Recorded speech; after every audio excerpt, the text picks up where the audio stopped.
আজকে দুপুরবেলা প্রতিবেশী দোকানদার সন্দেহ হয় যে তার পাশের দোকান এর মালিক, যেটা স্বর্ণের দোকান, এটা আবুল কালাম আজাদ, সেই উনি খুলতেছেন না।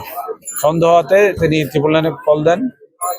থানা পুলিশ এসে তার ভাইকেও কল দেওয়া হয়। বাই দিস টাইম তার ভাই সহ এসে খুলে দেখে যে আবুল কালাম আজাদের গলা কাটা লাশ। এর আগে গত রাত্রিবেলা 9টার সময় একজন খাবার দেয়, সে ব্যাচেলার থাকে, এখানে দোকানেই থাকে। যিনি খাবার দেন তিনি রাত্রিবেলা খাবার দিয়ে গেছেন, সকালবেলা আসছেন বাটি নেওয়ার জন্য। 11টা একবার আসছেন, 12টা একবার আসছেন, দোকান বন্ধ করে চলে গেছে।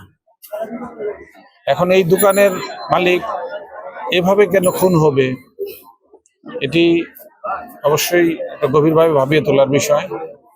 যারা উত্তেজনার বয়সে কোনো কারণে এই অপরাধগুলো ঘটিয়ে থাকে, আমাদের ডিটেক্ট কিন্তু ঠিক হয়ে যাচ্ছে। এই ঘটনা আমরা ইনশাল্লাহ ডিটেক্ট করে ফেলবো এবং আইনের আওতায় নিয়ে আসবো।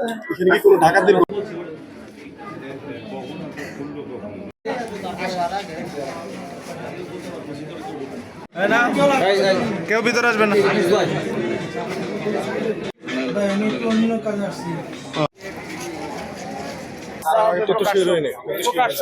সামনে হবে, আমার কাজের উপর আমি প্রকাশ মাদকের বিরুদ্ধে